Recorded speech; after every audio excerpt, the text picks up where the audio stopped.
For sure. And to be frank about it, like lawyers are expensive. So as soon as you have to involve the lawyers, if there's a piece of the pie that you have set aside as like, however we work this out, I can make some payment to you and we can move our separate ways. That pie may now need to shrink because you have to pay your lawyer to even arrive at a place where you can pay them.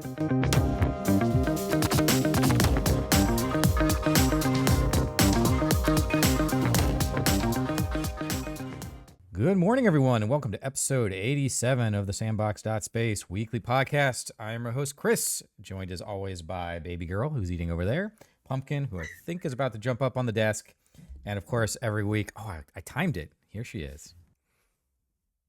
And of course, every week, we have got special guests. We're joined by two guests this week.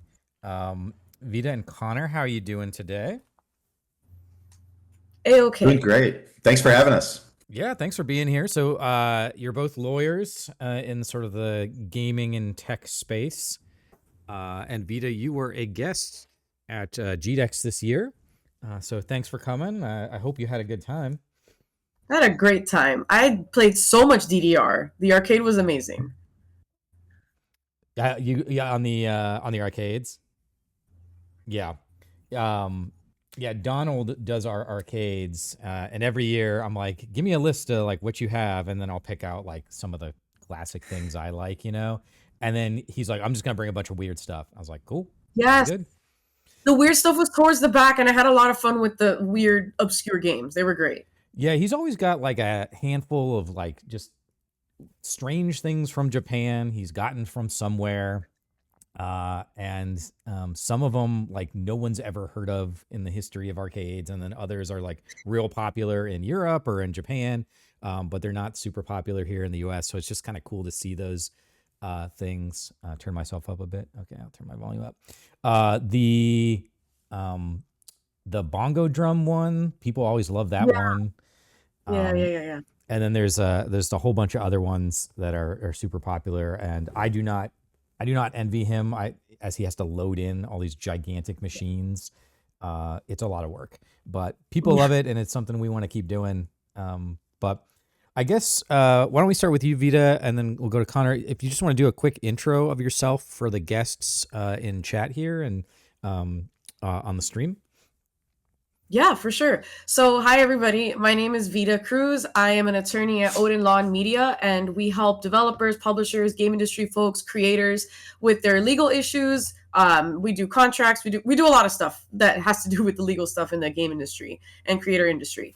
And I'm also an adjunct professor at the University of Miami. I teach video game law and business there. Just basically trying to make these things like digestible and fun for people, because I know that it can be dry sometimes in nature. And originally from Miami, now living in Texas. Oh my God, cat. I also made a game. So I put it up on itch.io, and it features my dog, that dog. Her name is Chi-Chi. And you have to run around and collect the toys. So I have good experience like kind of developing a game and seeing where in the process would legal stuff even come up. And My dog is a baby. Hi, baby. And not to interrupt, but we just got this little sweater, this little penguin sweater that she's been wearing. It's so cute. Oh my God. That's really cute. Because it's need to put chilly here today. Yeah.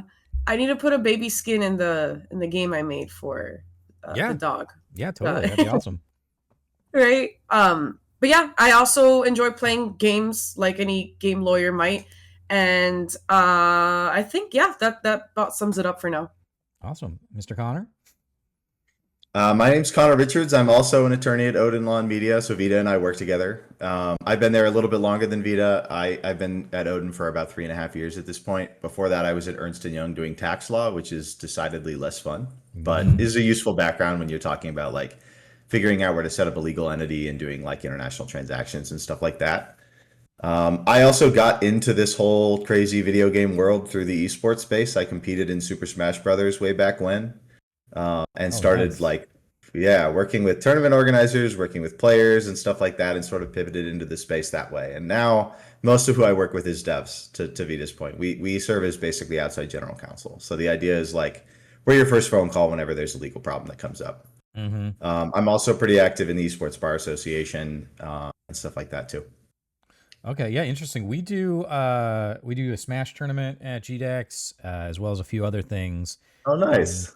but yeah, the Smash Brothers and Trackmania are kind of our two big tournaments that we do at GDEX. We usually do like Smash Ultimate or Melee, but it's pretty popular. The kids love their Smash. It's a crowd pleaser too. It's the kind of game that like everyone's dabbled, so people will just walk over and watch for a few minutes. It's a Hmm. good community builder that way for sure. Yeah, it's an easy game to follow as well. One of the things I think that esports suffers from in general is that most of the games, like your League of Legends or whatever, like for a normal person to just kind of watch it, it's just way too confusing or whatnot, you know? Like For sure. basketball, you can kind of watch and you're like, okay, or soccer, like we're kicking a ball back and forth. But some of these games are just they're a bit much, we'll say. For Um, sure. Awesome. Well, thank you. Love to have you guys. We'll talk about a variety of things, I think, around the law and otherwise. But I know that we are going back and forth on Discord, but before we kind of get into some of that, I'm just sort of curious, what are maybe one or two of like the big legal issues that you're coming across like a lot these days in your space? Okay, I'll go first. I guess one of the big ones that I see happens when we work with indie creators, it's a lot of formation. So they want to know how to best set it up. And something that I've seen pop up more recently is honestly like the idea of co-ops, which are a little complicated sometimes to set up. But there's different ways that you can kind of achieve a similar effect. But this notion that, they want people to have equal profit, equal shares in the company instead of a very top-down hierarchical model that we've been used to. So I've seen that one pop up, and I've also seen a big one with, I don't know if it's called a big one, but it's just an area that's a little complicated is privacy. So when devs are collecting data, they need a privacy policy, and the kind of data that they collect affects how they write the privacy policy. And because the nitty gritty of like all the laws that are coming out with privacy change and get updated, and more, countries come up with their own uh, different frameworks for privacy, it makes it difficult to keep up. And that is absolutely an area where you kind of want to get it right. So it's one that's they call the lawyers for pretty often. So I would say those are two that I've seen pretty recently. Yeah, I was gonna say, I mean, with like GDPR and stuff, you gotta kind of keep an eye on all that. The European Union's one, we did some of that. Connor, sorry, I'm just moving your video a little bit. We did a little bit Okay. of that last year. We had a couple clients that needed to do some updates for Yeah. that kind of stuff. Um, but yeah, what about you, Connor? Yeah, to get the trendy answer out of the way, generative AI is a big thing, Uh-huh. and it's a big thing in a lot of ways. I mean, there's obviously like intellectual property ownership questions depending on how and to what extent it's used. There's also issues with, unforeseen material getting into produced work product. If there are artists using generative AI, making sure there's no like trademarks or copyrights from third parties that are in there that are going to cause infringement issues, or, if some LLM is scraping the whole internet, you have like racial biases and things like that can show up in dialogue and things. So lots of challenges that are evolving all the time for sure. So counseling our clients on how to integrate that stuff the right way. Some of that is, doing contractual protections around, hey, don't use this without our permission. But Sure. then others go the complete opposite direction where they're like, this is going to be great for our development pipeline, so let's just lean really far into it. We just need to know what the risks are. So that's a big Yeah. thing for sure. Yeah, we did at GDEX. We did the keynote was about AI, and we had a rep from Unity and a rep from Microsoft on the panel, and I was moderating it. And obviously, Nice. a lot of people have very firm feelings on AI for sure. And we've talked about AI a lot on the show. And yeah, I think generative AI, like when most people talk about AI, like outside of kind of gaming, they're talking about like Yeah, generalized AI, like an actual, you know, something like that can understand what you're saying and communicate with you. But yeah, a lot of folks, when totally. we talk about AI in the gaming space, we're generally talking about like creating assets and things. Um, Hmm. and so a little bit of a different conversation, but I think the central thread is more or less the same.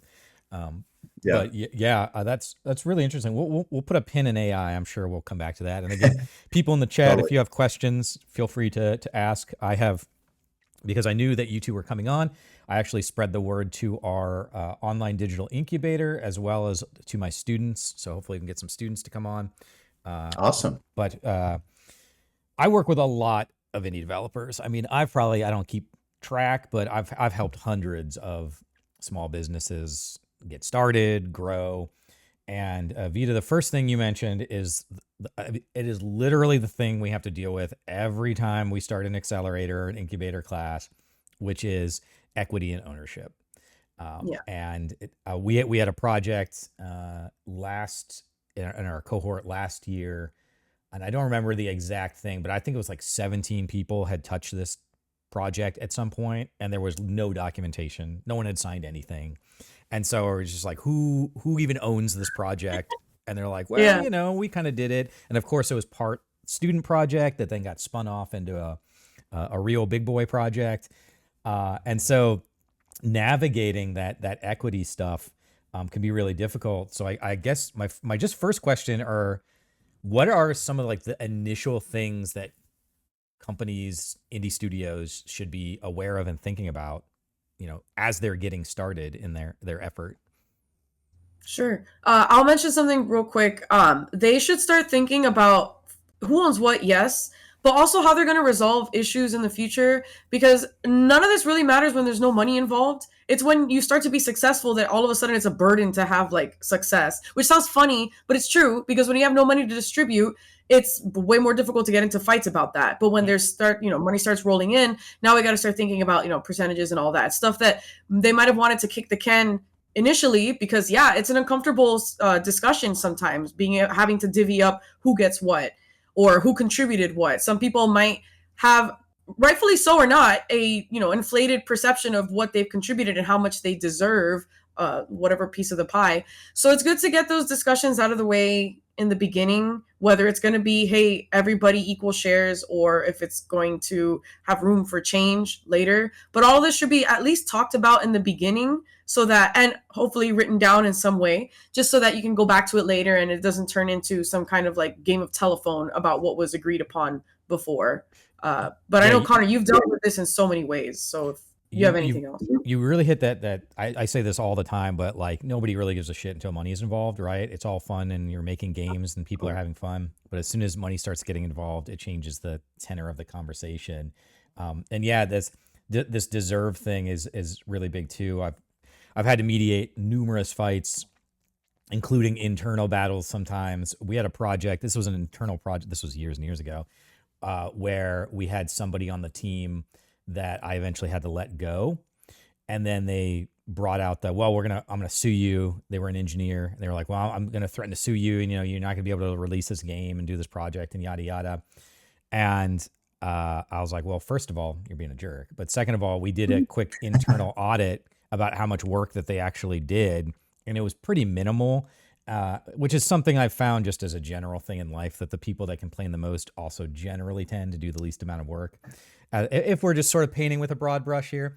But but we ended up going back, and I talked to my lead engineer, and I was just like, can we just redo everything he's done from scratch and then cut it out? And they looked through it and they're like, yeah, well, we can do this. It'll take us a couple of weeks or whatever. And we just ended up, doing it from scratch. So we didn't even have to deal with him in a way. But I always also come from a place as a business owner, as a builder.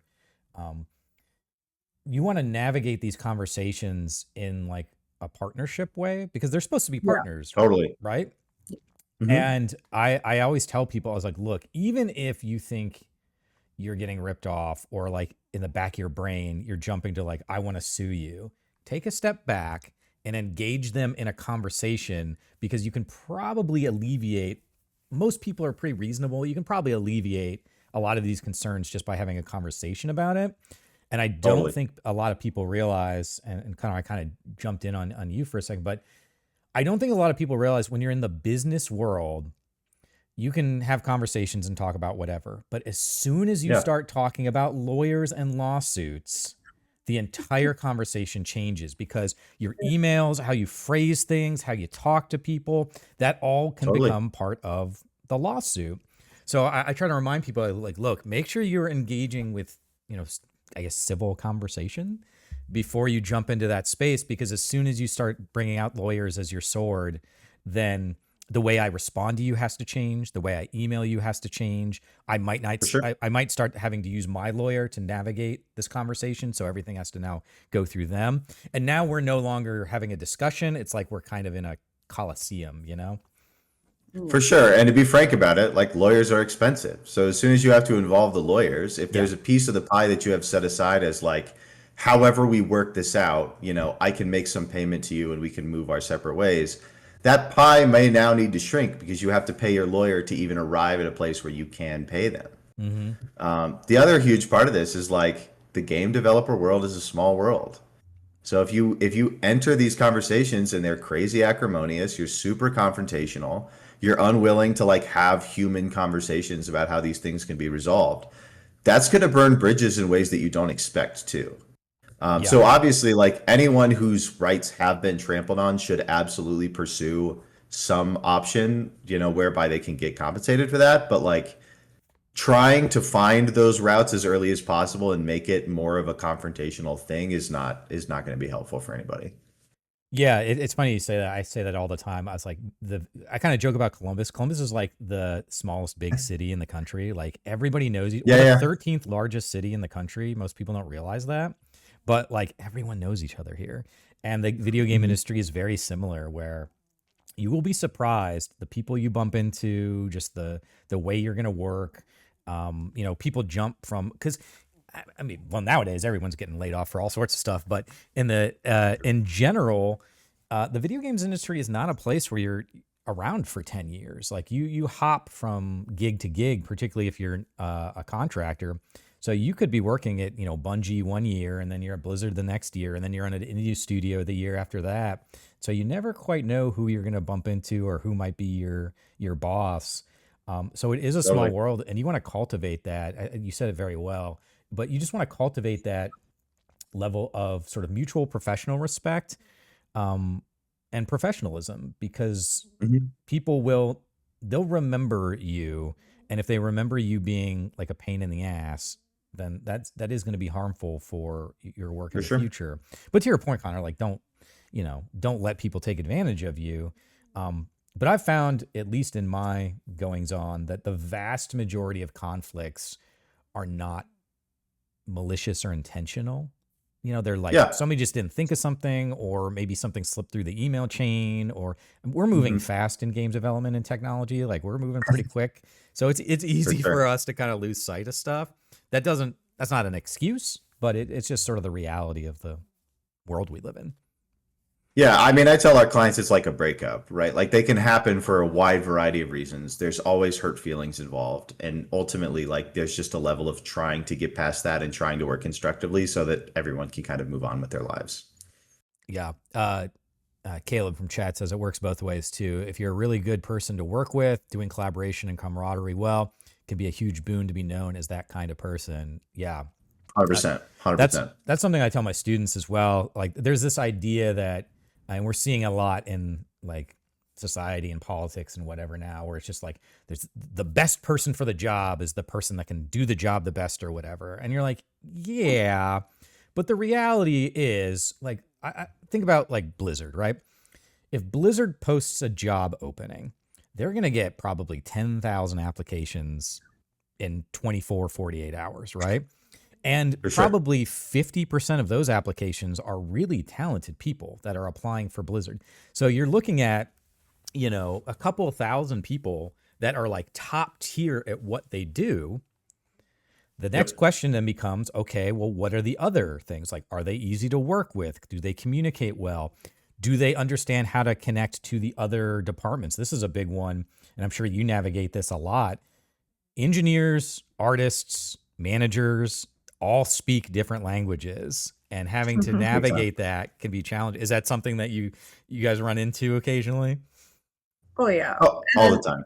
If I can jump in real quick, I totally forgot to mention as part of my intro that I used to be a not general counsel, but in-house counsel at Gearbox Software. Mhm. So I worked with a lot of the departments while I was in the legal department, and like to your point, the types of conversations that I would have with different departments would look naturally differently, and that's okay. Like I love the variety of ways that I could connect with people and on what levels I could connect with them, but being emotionally intuitive about these things and also just being socially aware of how things work between the departments who have their separate hierarchies and ways of working, and finding a way to kind of like be the center point to get the information I needed to, let's say, form this privacy policy for the types of data that a certain research department is getting, or getting the assets that I needed so that I could do the asset clearance review for some of the funny jokes that go into Borderlands. Like things like that all require all kinds of different communication styles. And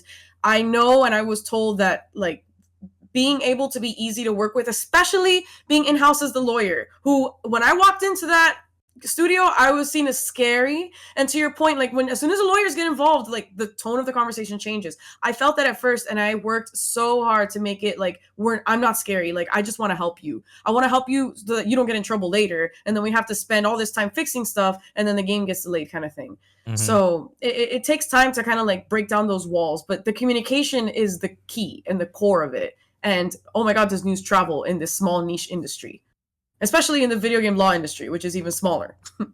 Oh, I'm sure. Yeah. One of our other friends of the show is Ross Hurstman, who from Loading Law. Yeah. And we've had many a conversation just about the wild world of law in the game space, and it's very similar to what you said, Vita, in the beginning. Like the video game industry, it's a very small industry, but it's a very lucrative industry too. There's a lot of money to potentially be lost or fight over if things are not done well. And that's not even counting the actual bad actors. It's just you're not paying attention, or you just miss something in the, these games, you mentioned a Gearbox, but like these medium to AAA size games are dealing with just a tremendous amount of content to look through. I'm sure like your asset reviews there's probably weeks where you're just like only doing those kind of clearances, right?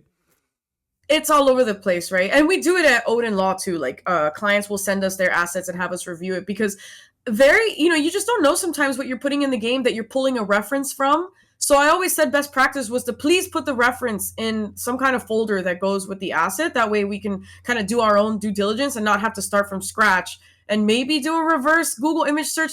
It just gets really complicated when we can't see the reference. But there's issues there with trademark and with copyright and with like so many other things.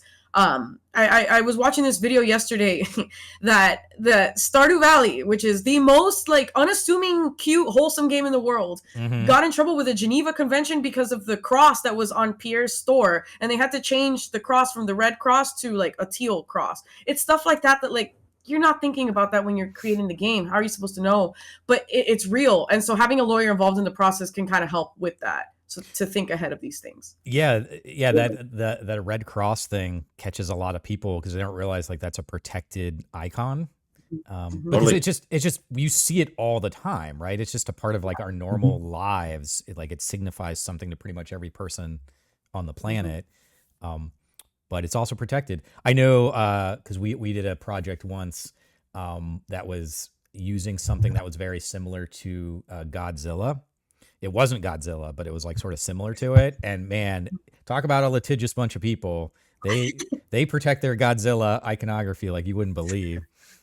And if I could jump in real quick, one other second, sure. That was a big part of my job. It was risk management. And Connor, you know all about this too. It's like the questions that we get, can we put it in or not? It's always a question of risk. And sometimes you have to look at the party that owns the original thing that you might be like, playing off of, parodying or referencing to see, do they usually sue people? Because if they do, then there's a higher risk. And maybe we don't want to put, Super Mario in our game in any form, like a zombie version, whatever, because it might touch on toes that, are more likely to sue. Whereas other companies are more chill about, using their kind of stuff in games.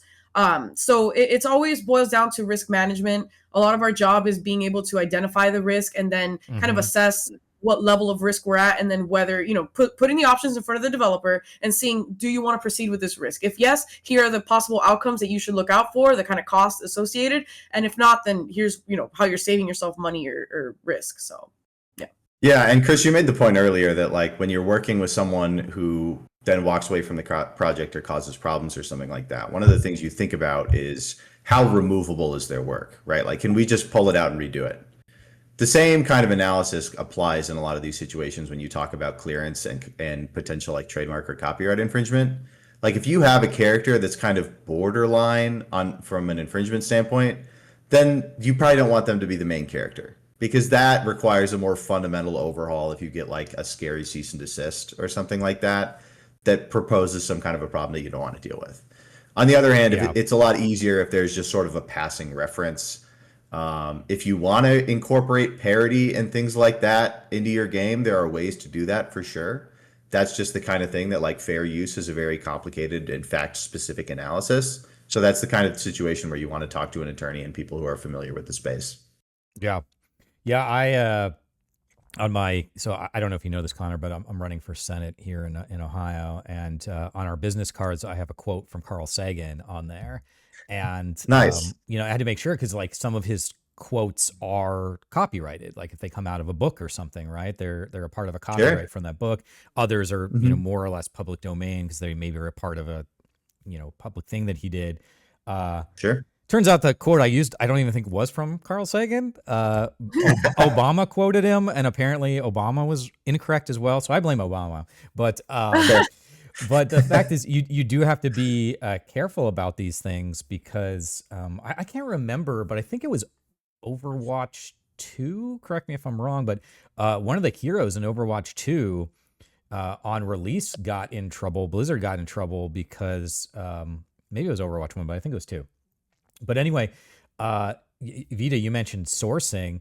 I think one of the concept artists like was using another piece as a source and didn't properly source it. And somewhere along the asset chain, it just got moved up into production and nobody properly looked at it. And then when it was starting to get released, the original artist was like, hey, this is like remarkably similar to my stuff.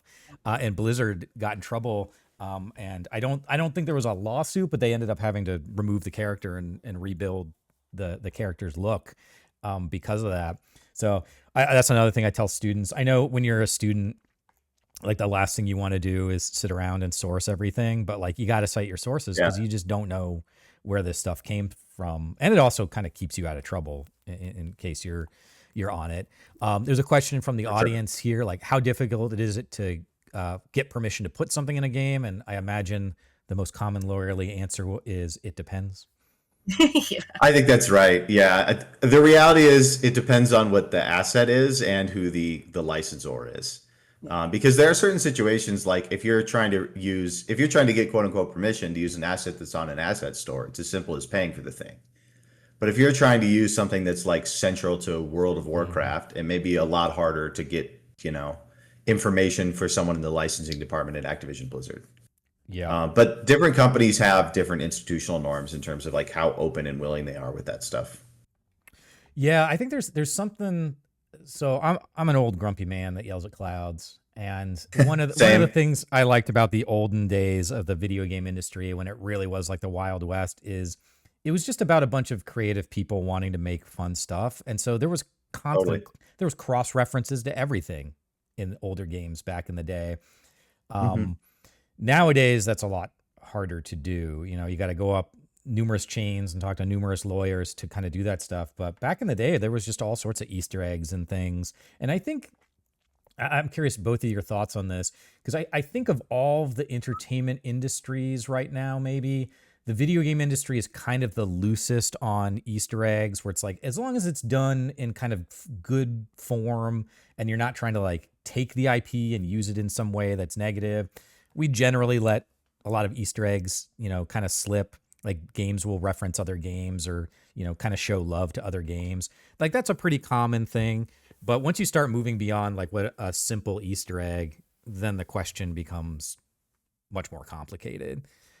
I think that's right. I think it also depends on what kind of game are you Easter egging? Like if it's another indie game, then typically the indie space is a little bit more collegial. There's still a little bit more of that like just a bunch of creators building stuff they like. There's still a little bit more of that feel. There's Mm-hmm. more of an issue when you're talking about like a Nintendo character. So some of it also has to do with like the size and the recognizability of the intellectual property. And it has to do with, to your point, like how you're using it. Like it's one thing to have a passing reference or, a suggestion of it in your game in some way. If you have like a random TV in your game that you can play Doom on, that's the kind of thing that like within this space is a little bit more acceptable. It becomes more of a problem when developers then try to commercialize other people's IP. If you have a gun in the game that's evocative of a gun from a different game, but then you sell a 3D model of it, that's now more of a problem, right? Yeah. Because you're independently profiting off of it more directly. Well, I mean, you mentioned Doom, like the BFG is a common gun to Yes. see in games, some form of that, Totally. right? Hmm. Yeah, exactly. And those kinds of things, like they become sort of institutional norms in some ways. So like you can see the BFG and it's recognizable in a lot of games, and it's probably true that you won't have a problem with it even without permission. But obviously, it's always better to get permission if you can.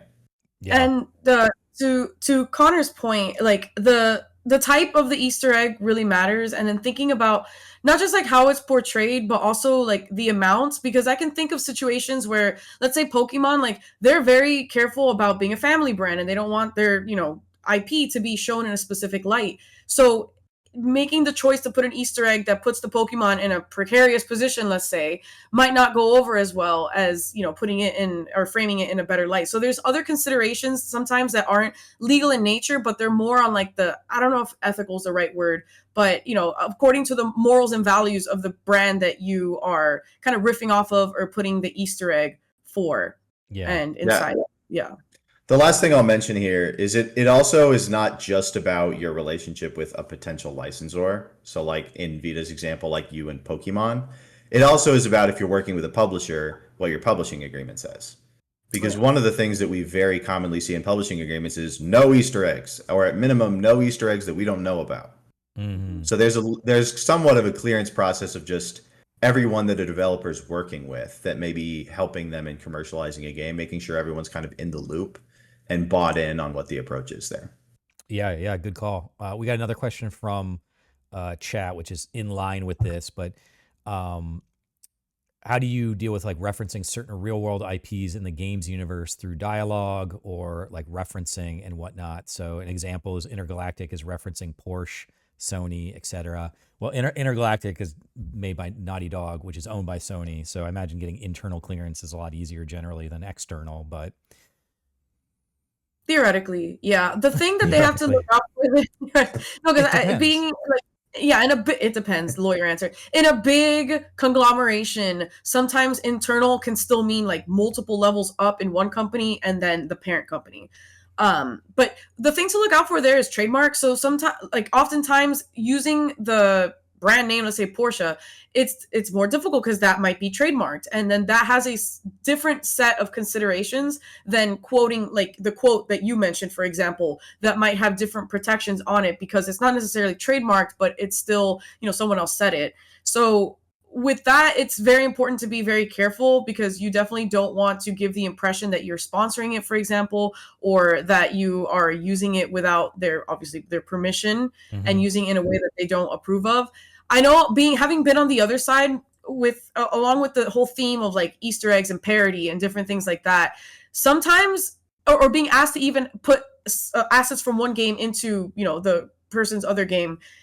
Sometimes the company can turn a blind eye, but that doesn't mean that they're never gonna come after you for it. That doesn't mean that they lose the right to like send the cease and desist automatically. They can turn the blind eye and choose to not do anything about it because that might be easier. They might want to contribute to things without outwardly explicitly saying, hey, you can use this, because they might change their mind later. But that's the point. They might change their mind later. So it's important to keep in mind, in my opinion, to just because they didn't respond to, let's say, your request to use a certain name or a certain asset or whatever in the game, doesn't mean that you're clear forever. They still maybe withhold that right, reserve that right to come after you at some point. I think that's a really good point. I think folks also don't realize, depending on, you mentioned this, Vita, that the laws are different in every country, and depending on where you are, there are a variety of rules, regulations, and laws in which you're required to protect your IP. And if you don't protect it, it can then generally be assumed that it is fair use. And so some companies will feel like they have to, at least send a cease and desist or show some sense of protecting their own IP because they run the risk of losing it at the grander scale. Yeah, Which is always, but real quick, which is always balanced with the PR concern, right? Because like sometimes these letters, these DMCAs, these cease and desist can come back and bite the original company that sent the letter in the butt just because the community did not like that. No one liked that in Fallout terms, right? So like it's important to balance the legal, like you mentioned, and then the PR as well. Sorry, Connor, go ahead. Yeah. Oh no, you're fine. I think that's a really, really good point. It's always one of the things that we tell our clients a lot of times is there's always a legal element to these kind of decisions. But there's a human element to them too. There's a PR element to them too. There's a kind of making sure that you maintain your relationships across the industry and also maintain your relationships within the company. And that includes things like IP clearance considerations. Because if you become known as a company that does a lot of violation of other parties' IP and doesn't play ball with them from a licensing standpoint or something like that causes potential problems too. Yeah, totally. And I think. Oh, go ahead. Keep going. No, the IP dilution point that you made is a really good one too. There's a degree to which like companies have to protect their intellectual property in order for it not to just be spread kind of far and wide and for their control over it to get looser in terms of what they can protect and what they can't. Yeah. Yeah, it's really interesting. There's a board game I really like called Twilight Imperium. It's made by Fantasy Flight. Fantasy Flight Games is notoriously sort of protective of their IP. And they just released, just isn't a couple of years ago, they released Twilight Imperium 4. Before that, they had Twilight Imperium 3. It had been 10 or 12 years or something in between 3 and 4. And just this year, you can buy a homebrew version of factions and characters and stuff for the game that was made by the community. When you buy it, I mean, it's expensive, but it looks exactly like the game. It's done super high quality using the same sort of printing techniques. And Fantasy Flight allowed that to exist. I think that they, I don't have any connection into them, but my guess is that they just felt it was of such a high caliber and quality that it added to the overall game experience. So they decided to not pursue stopping it, whereas they might have in the past. And then it turns out they just Fantasy Flight released an official update, which breaks a lot of the factions. And so they have to go back and fix them anyway. But I just found that was interesting because Fantasy Flight's notorious for not, they don't want any emails about content. They don't want you sending any ideas to them. And they're very protective of their things. So sometimes it kind of works in both ways where the company's like, okay, we appreciate the work the community is doing here. We like the quality of it. We think it's in line with our brand and our theming and all that stuff. One question I kind of have, because I'm always just curious about, so I grew up, I was born in 1981. I grew up in the games industry more or less since the beginning. But over time, and I see this with my students, just more and more games fade into obscurity, more and more content is just, we don't see sequels and stuff. But even on top of that, there's games in the 80s and 90s, even some of the 2000s where, it was a part of some developer. That developer got bought by another company. That company got sold to another company. That company went out of business. And now nobody even knows who the hell owns this IP for some of this stuff, right? And so they're just kind of these games, this copyrighted material just sitting around that nobody knows who actually owns. So nobody's really willing to jump in and try to make a sequel or another version of. And on top of that, we're starting to see some fair use stuff. There was that Winnie the Pooh horror movie that came out. Some of the Disney stuff is beginning to drop off into public domain. So I'm just kind of curious from a gaming historian kind of perspective. What are you seeing and what do you think that maybe the next 10 or 20 years of the games industry might look like with some of these IPs just fading into obscurity? Are we going to start seeing them pop back up in some sense? I hope so. I mean, I think the whole concept of abandonware, old games that you just haven't seen forever, those kinds of things being revived. I mean, as a gamer, I would like to see more of that. I think it's really, really cool. I remember old games that I played when I was a kid that I haven't seen that franchise pop up in forever. So I would love to see that become more of a reality. Some of it's an enforcement question. IP rights don't fade into the ether. So when you have situations where you have some small developer who made a game, it got acquired by a different company, that company got acquired, and like nobody knows where this IP sits. Well, it's sitting somewhere. It's a forensics question. So there is a little bit, if you're going to just try to revive that intellectual property as a completely unconnected developer, that is a little bit of a risk because it's hard to know within those companies how well they're tracking that kind of thing. But there may be other situations where it was made by just an individual author, and so the copyright attaches more to that author's life or something like that, and it eventually does enter public domain, and that is permitted. It's a pretty contextual analysis. To your point about the Disney stuff too, sometimes what's being released is like an iteration of a character or a certain representation of them, not the whole character themselves. Mm-hmm. So you have the Disney situation with like a certain version of Steamboat Willie entering public domain. That doesn't mean you get to now go use Mickey Mouse however you want, just because that's an early iteration.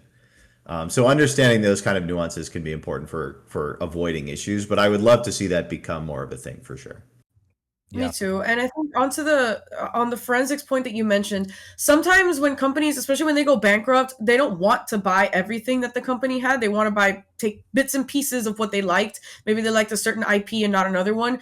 And that's assuming that like everything was very clear at the outset of like, when these Wild West days, they probably weren't logging things the same way you would these days about who owns what.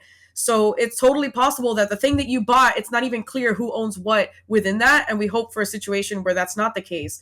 But because they take, bits and pieces, it's difficult to track what bit and piece might be owned by one company versus another. So sometimes being able to track that down is, I don't even want to say half the battle. Sometimes it's like almost the whole battle. Because once you have the IP, sure, negotiating the license just boils down to money and, good negotiation strats and all that.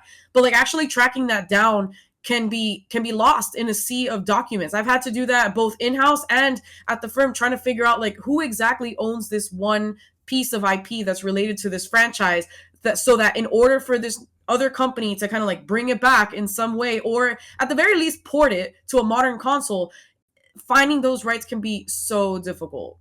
So it's a good thing to make time for that.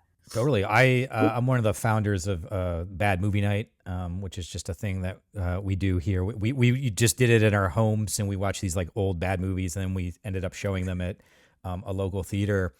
And there was a fair number of times where like we were able to get a movie through the internet or something, and we're like, oh, we should show this. This is a really cool movie. We should show it for our theater showing. And we could not find who even owned this movie. Like we talked to the production studios, and we would, email all these different people and then be like, I don't know.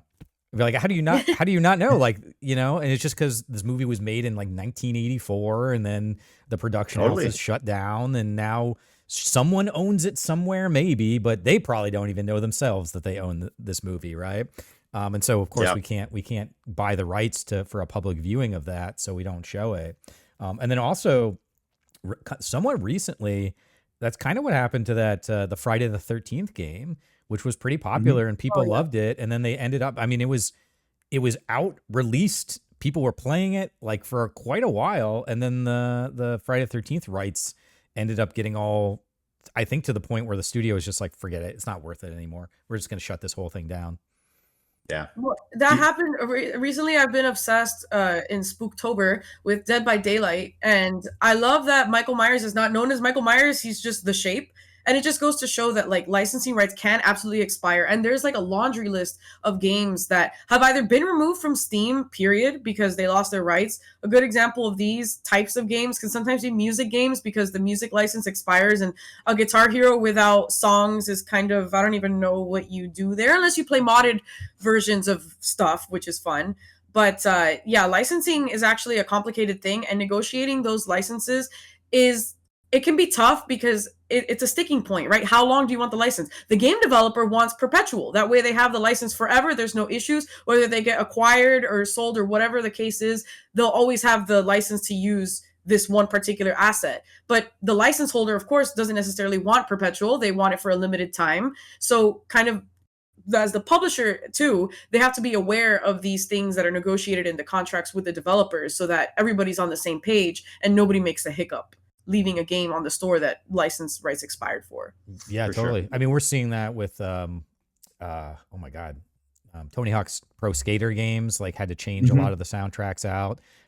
My guess would be they probably, back in the 90s, they weren't thinking about music licensing and stuff for video games the way they do now. So, and we've seen it with some movies when they get re-released, they have to change the soundtracks out because they don't have the music for the movie, which is wild, right? Because I think normal folk consider the music and the soundtrack and the movie to be one thing. It is one creative Yeah, package you are consuming.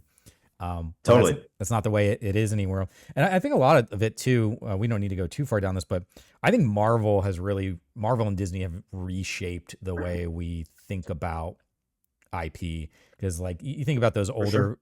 comic book movies, like again, Vita, to your point, if they're not making money, who gives a shit? Like a lot of those early comic book and video game movies, nobody really cared because they weren't making that much money. But as soon as the Marvel movies under Disney started making like billions upon billions in their opening weekend, now all of a sudden we got to be really tight on our control. We have one comment here. A good way to find out who owns is to just play the movie at a local theater and see who complains. That's also a good way to get sued. So 100%, 100%. if you want to, I guess you'll find out who owns it at that point, but you'll also probably get sued. And then a question in regards to companies not coming after you right away, but still having the ability to do it later. Is there any kind of time period to act within before they lose their chance? I mean, there's a statute of limitations depending on what the IP infringement claim is, but it depends on the nature of the claim, and it's years, and sometimes it could be a lot of years. So that's not really something to bank on, I guess, is kind of the idea. The other part of this is like, I have had a fair number of potential clients come in and say basically, hey, I want to infringe on this third party IP because I don't know who owns it or the licensor won't talk to me. And I figure that will start a conversation.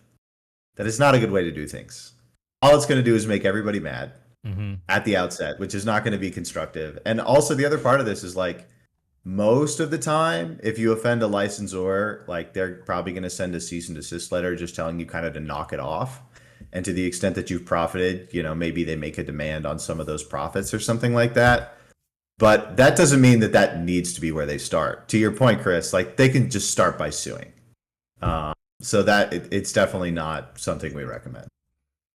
Yeah, I think for the chat here, ask for forgiveness, later, not permission. I think asking for forgiveness is a good way to generally sort of live your life on things that aren't going to get you having to spend a lot of money and spend time in court. So yeah, the lawyers are going to tell you to ask for permission. Yeah, absolutely. But it's always a question of risk. And this is why I always go back to that, because they can still do the thing. They can FOFA, as the kids say these days. And then once they do that, they have to acknowledge that there was risk and there's consequence to that risk. So was that baked into the calculation? That's how some companies think about it. If it's just like a monetary fine or some max level of monetary fees that they would have to pay to be able to do this thing that will bring them so much more in PR, so much more in purported success or whatever you want to call it, then yeah, that's a calculation that they're making. But it's not something where if you're a smaller house that, maybe doesn't have a lot of resources, but you have some, maybe it's not the best idea. And another thing, sometimes these smaller companies can feel like they're judgment proof because, yeah, I have no money to give, therefore it doesn't matter if I infringe. But again, the minute that you start making money, it can happen at any time. Now all of a sudden you might find yourself in a position where, yeah, I do have money and I owe it to this person. And now it'll take forever until I'm in the green and I'm stuck in the red. So question of risk and question of calculating like what's the best outcome for me as a company. Yeah. And I would also point out too, that we're kind of talking about things more or less good natured, protecting IP and getting permission and stuff. But there are a fair number of sort of lawyers and law firms out there that are just there to make money. We just dealt with a project we're in the middle of finishing up right now, where the only thing that this law firm does is go around and look for breaks in, IP and stuff. That's all they do. And that's how they make their money. And they don't actually care if the original IP holder is protected. They don't actually care if anything gets resolved in any, meaningful or productive way. It's just, that's how their law firm functions, is that's how they make money. And so when you're opening yourself up to it, sometimes it could potentially be a problem that you're not even dealing with the original IP holder or whatever it is. You're dealing with some other legal entity whose entire business model is this, and they're not going to let you go because this is how they make money. For sure. So some software tools are like that too. Some software tools will basically install spyware on a machine that they're installed into, and if a license expires or something like that, they will serve whoever the user is that's using it without a license with some kind of a demand for compensation for the fact that the tool is being used. Sure. Oh, we get that. We So get that a lot with Maya's student version, because I'll get a lot of students who will come out, and the students don't realize that Maya's student version does a hidden watermark, and you can't remove it. Like, even if you contact Maya, there's no way to remove it. Or if you upgrade to the professional version, it's forever there. And so a lot of student groups will be like, oh, I've been working on this past 2 years in my class. And I'm like, are you using the student version of Maya? And they'll be like, yeah. And it's like, then you need to rebuild it all from scratch using the professional version, because Maya will, I don't think Autodesk is like, no one's sitting there like ready to pounce, but if they notice something, they will mention it. They'll come after you. And Veda, again, to your point, if it's a small group of like 2 or 3 students releasing something for free on Steam, Autodesk probably isn't going to do much because that's more of a PR issue than anything. But if it becomes, the next big game, like an Among Us or something that sprouts out of nowhere and makes a lot of money, they'll probably come back looking for something. I know we're getting a little tight on time here because we started a little late, but one of the things I want to circle back around is just that beginning, that equity thing. Sure. Do you have any for like a smaller indie studio that's getting started, or maybe students that are thinking about starting a studio? What are like the top couple of things to keep in mind as they're thinking about how to break equity apart? How do you make sure that people are delivering on the things they're supposed to be delivering on for that equity? Sure. Any suggestions in our last like 2 or 3 minutes here? Contracts. Sorry, Connor, go. No, that's a good starting point for sure. The biggest question to me is a starting question, because when you're talking about equity, you're talking about ownership of a legal entity. The first question is, what the heck is the entity? Yeah. Right? Like, if your goal in building a game is to take on like venture capital funding, build like a software company that's also a games company, build a proprietary platform, take on investors and have some kind of a big exit event or go public or something like that. In that situation, you're talking about a C corporation typically in function. So that means that equity should take the form of stock. There are certain, norms and industry standards that are a little bit more rigid in that kind of environment because it has to do with what investors expect. So there's a certain way, there's sort of a defined structure in which to build the company in. LLCs are the other side of things, where they're a little bit less formal. That's typically the group of people that just want to make games. They just want to put the games on the store. They want to make a little money. They want to distribute it out, and then they want to start on the next game. Like, it's just kind of a constant flow sort of a model. And in that situation, there aren't as many norms. You can build it a little bit more according to just however your team wants to decide things from a governance perspective. Are there some people that have equity, but maybe they don't have voting rights because they just don't really care to like help run the company? They just want, skin in the game when it comes to the company growing. Others, you talk about vesting over time, right? So what vesting means is basically someone gets equity, but they have to stick around in order for that equity to vest and for them to have it permanently. That's a huge retention benefit for companies, because the last thing you want to do is set up a company, give a bunch of people equity, and then have some people leave. And now you have absentee owners, and making decisions is hard. So thinking about what that breakup situation looks like and how people need to earn kind of that permanent right to participate in how the company grows can be really, really important. Totally. Veda, any last thoughts? Yeah. So a lot of times the default for a lot of indie devs tends to be LLC, but to Connor's point, creating a corporation can be beneficial. It just has more work and more strings attached, if you will, whereas sometimes an LLC can be a little simpler to set up and all that. But in any case, it's best to have some kind of entity where the work can go towards, because at the end of the day, if you don't have an entity and there's no contract saying who owns what, then each person might be owning their own share of what they put in, what kind of work they did. And that gets very sticky when you have some kind of code repository that has everybody's kind of work in it. And it's very difficult to kind of like take it apart and pull it apart because there's so many dependencies and all that. So I think setting this stuff up at the outset is very important in terms of just at least having something written, like you did this, you did that. This stuff can be done retroactively. Some of the stuff that we've done a lot are what are called PIIAs. That's an acronym. So it's proprietary invention.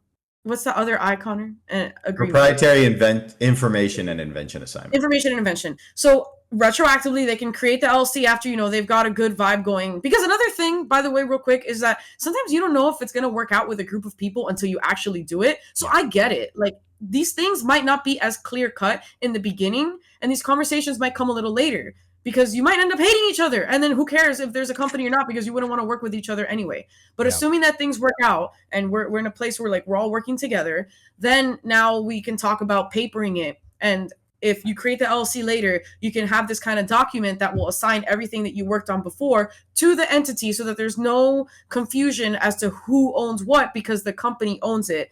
And then we talk about the equity and the shares and all that. But the important part is knowing that the bulk, the meat of what a game is, which is a lot of the times the intellectual property, is properly assigned, so that, again, all these issues can not spiral out of control. Yeah. I think that in that space, the number one thing I've seen time and time again is you get a group of 3 or 4 people together that are super excited. They start working on it. They're like, okay, everybody's going to get 25% of this company. And then what inevitably ends up happening, people kind of get excited, and then the reality sets in, is like, well, I'm not making any money. And so then somebody's like, I got a family, I have to go do a full-time job. So now they're not committing as much time to the project, originally. And then the question is like, well, we're all putting in 40 hours a week on this project. You're putting in 10. Should you still be getting 25%? And those questions begin to percolate. So it's good to have that stuff set up, the expectations. I always say, like, I think people get a little bit freaked out with businessy, lawyery talk, who aren't used to it. But I was just like, look, just view a business as it's like the vehicle that's going to help you be successful. It's setting the expectations for what everybody needs to do and how things get done. And then that way there's no concerns or whatever. Well, I know you have to run. We're running a little bit late. I really appreciate this. This just flew by. It was a great conversation. How do people find you, or do you have any social medias or anything you want to share for folks to keep in touch? You want to start, Veda? Yeah. We're both on LinkedIn, so you can very much type in my name and find me there, Veda Cruz. Also on the website, we have like a little blurb about ourselves. So if you want to learn a little bit more, just go to OdenLaw.com to find out a little more. And those are my big ones for the law stuff. Connor? Yeah, I think pretty much same here. I'm on the Twitter X platform, not as active these days because the platform is screwy, but it is what it is. And I'm at Exhibit@Law on there. It's a holdover from my Smash days. Nice. Well, thank you so much, everybody. This has been episode 87 of the Sandbox.Space weekly podcast. A reminder, we do this every Wednesday at 10 a.m. Eastern, where we have our special guests on, and then we will post it onto our YouTube channel. A reminder that the Sandbox.Space, and yes, .space is a domain name, but we have our Discord open for free members, and we're going to be moving into our paid memberships here in December and January. But you can feel free to pop on for free, connect with other developers, meet awesome people like Connor and Veda. So make sure to check that out. And then, of course, we'll have some GDEX updates coming. I keep saying this every week. We're still trying to find our date for 2026. I think we're getting close. So we'll let everybody know when we have that. Veda, we'd love to see you again at GDEX. And Connor, if we can get you out, it'd be great to have you. But awesome. This has been episode 87. Thank you all so much for watching. On behalf of all of our guests, everyone in chat, Baby, Pumpkin, and myself, we will see you next week.